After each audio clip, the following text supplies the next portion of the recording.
Ethan Collins had given 12 years of his life to the company, late nights, weekends stolen from family, and the kind of loyalty that came from believing hard work would always be rewarded.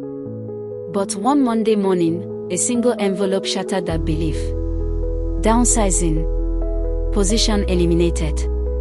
No warning, just a handshake and the hollow words, "We are sorry."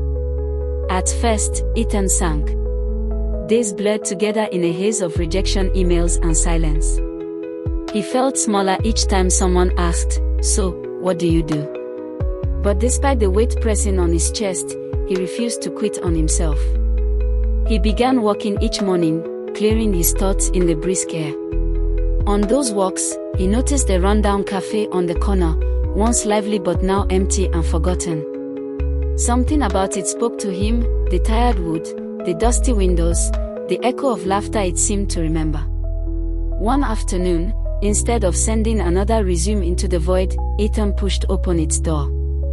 The owner, an elderly man ready to retire, shared how the cafe had once been a place where neighbors gathered, musicians played, and people stayed long after the coffee had gone cold. Ethan felt a spark he hadn't felt in years. He used his severance, a small loan, and his stubbornness to buy the cafe.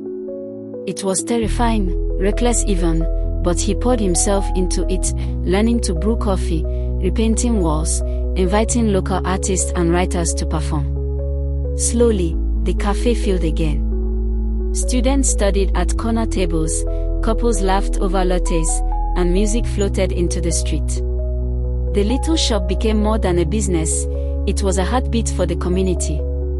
One evening, as he locked up, Ethan realized he hadn't just found work, he had found purpose.